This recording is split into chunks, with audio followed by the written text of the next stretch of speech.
Master minds commerce చదవాలనుకునే 10th inter విద్యార్థుల తొలి ఎంపిక. నమస్కారం.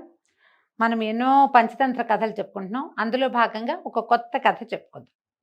పూర్వం ఒక అడవిలో ఒక ఆడసింహము మగ సింహము జంటగా ఉండేవట. కొంతకాలానికి వీటికి 2 పిల్లలు పుట్టినాయి.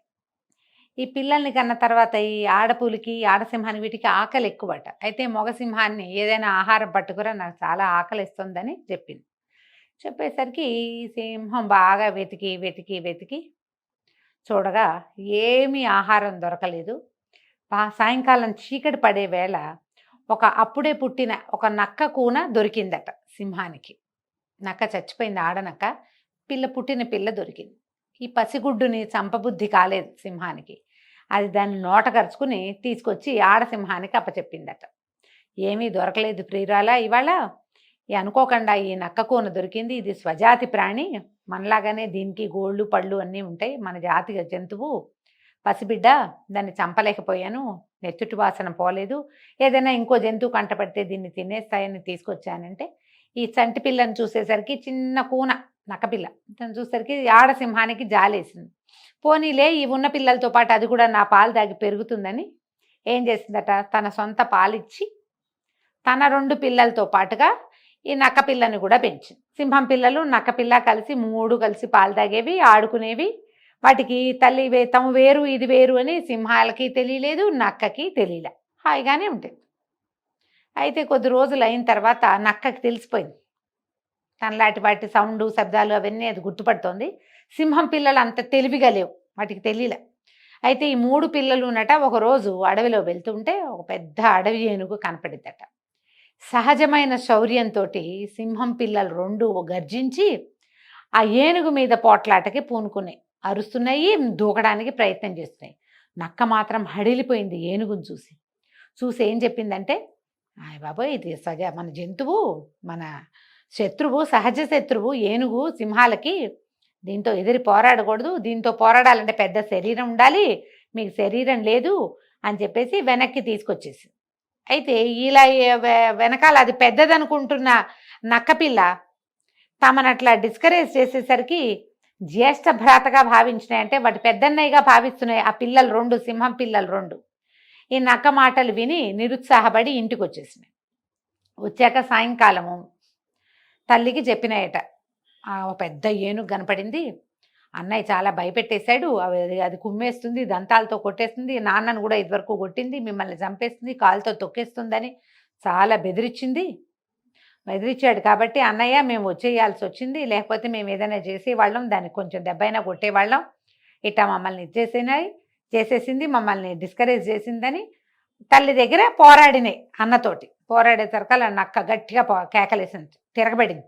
నా మీద ఇలా గట్టిగా మాట్లాడడానికి వీల్లేదు, నేను పెద్దవాడిని, మీరు చిన్నవాళ్ళు, చిన్నపిల్లల్లా ఉండాలి అని ఇలా గట్టిగా కేకలేసేసరికల్ సింహం పిల్లలు 2 కొంచెం బెదిరి అన్నయ్య పోట్లాడుతుంటే భయపడి, అంటే పెద్దవాడని భావిస్తున్నాయి కదా, కామ్గా ఉన్నాయట. ఏదో తల్లి దగ్గర కాసిన పాలు తాగి అటు ఇటు తిరిగి ఒక మూలకు వచ్చింది.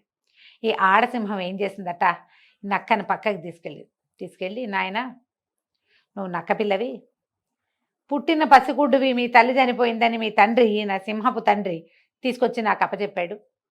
నీలాంటి 2 పిల్లలకి తల్లినైన నేను నిన్ను కూడా పాలిచ్చి పెంచాను. నీకు తెలిసిపోయింది నువ్వు నక్కవని, మా జాతి కాదని, వాళ్ళు నీకంటే వేరే జంతువులని నీకు అర్థమైంది. కానీ పసితనం వల్ల నా పిల్లలు అలా తెలుసుకోలేదు, ఎందుకంటే నక్క జాతికి తెలివి ఎక్కువ, నువ్వు తొందరగా తెలుసుకున్నావు.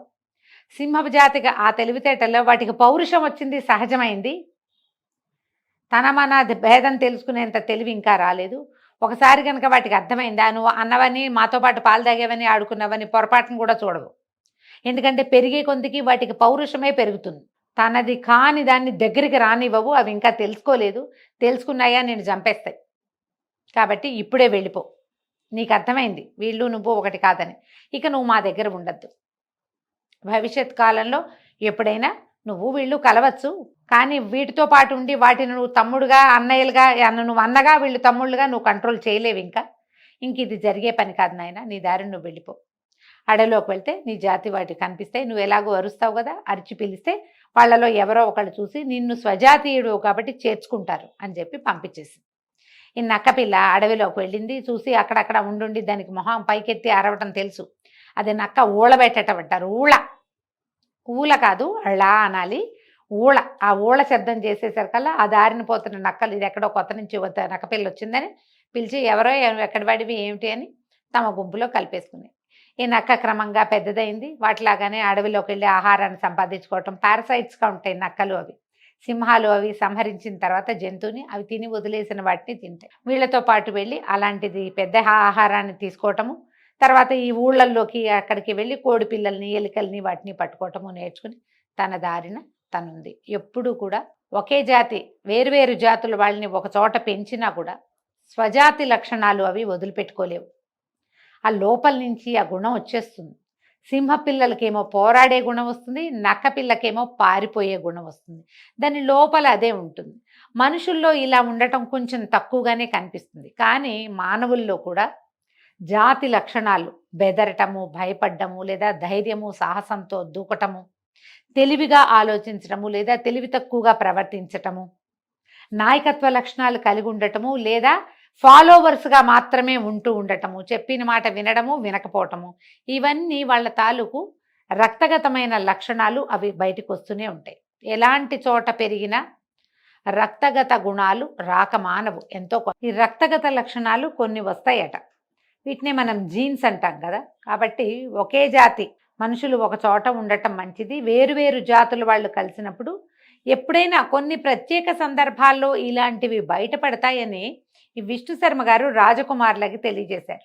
ఇది పాతకాలపు కథ కదా. ఈ కాలంలో అలా జరగచ్చు, జరగకపోవచ్చు. జరగటానికి అవకాశం ఉంది, జరగకపోవచ్చు కూడా. ఎందుకంటే ఇవాళ రేపు అందరూ ఒకే రకమైన ఆలోచన విధానాలతోటి అది ఉంటున్నారు కాబట్టి. కానీ ఒక పురాతన గాథగా ఇది మనం తప్పకుండా తెలుసుకోవాల్సిన కథనే అనుకుంటున్నాం. సో కథ కంచికి మనం ఇంటికి.